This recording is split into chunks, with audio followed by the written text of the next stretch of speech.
Halo guys, selamat datang di podcast dadakan. Bersama saya Stephen yang akan menemani kalian pada pagi hari ini dengan bahasan yang lagi ramai dibicarakan di kalangan Gen Z serta media maya. Tapi hari ini bukan gue yang nemenin kalian, ada dua orang yang akan nemenin kalian.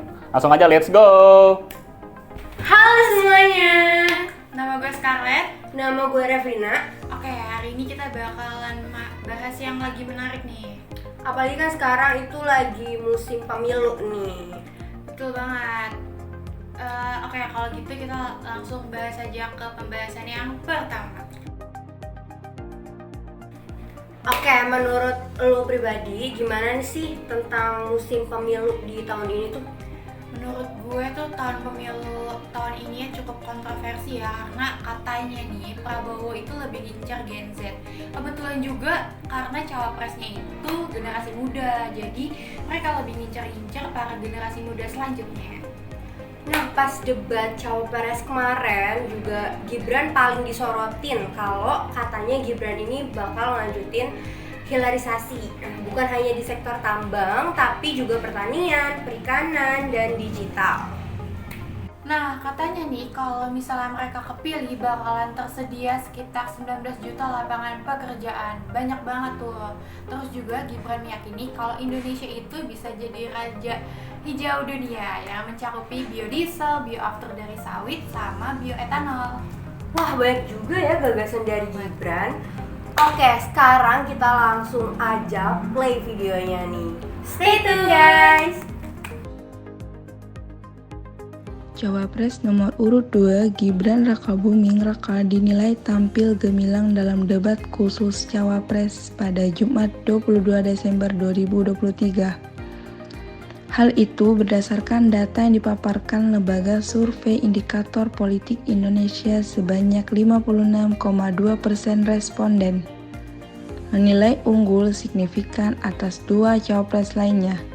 Gibran unggul dari cawapres nomor urut 3 Mahfud yang hanya mendapat 24,2% responden. Sedangkan cawapres nomor urut 1 Muhaimin Iskandar mendapat 12,3%. Sementara 7,3% responden memilih tidak menjawab. Gibran juga dinilai unggul terkait pemaparan program kerja dalam debat. Hal itu dinilai oleh 42,9% responden. Sementara terkait program kerja Mahfud meraih 25,3% dan Muhaimin 19,7% dan sebanyak 12% tidak menjawab. Data tersebut dipaparkan Direktur Indikator Politik Indonesia. Nah, kalau kita tanya siapa yang dianggap oleh penonton debat cawapres ini yang unggul, yang tampil baik dalam debat tersebut, mayoritas menganggap Gibran sebagai pemenangnya. Nah, dalam konteks debat capres, meskipun Anies dianggap paling baik penampilannya tidak dominan, tidak mencapai 50%. Tapi dalam konteks cawapres, Gibran secara mayoritas dinobatkan sebagai pemenang. Sebagai catatan dari seluruh responden hanya 35,9% yang menyaksikan debat cawapres tersebut. Sementara sebanyak 63,9% tidak menonton dan 0,2% tidak menjawab. Survei ini digelar pada 23 sampai 24 Desember 2023. Satu hari usai debat digelar, survei mengambil sampel sebanyak 1.217. Responden metode yang digunakan adalah random digit dialing untuk 265 responden dan double sampling untuk 952 responden. Sebelumnya, debat perdana untuk cawapres telah digelar pada Jumat 22 Desember 2023.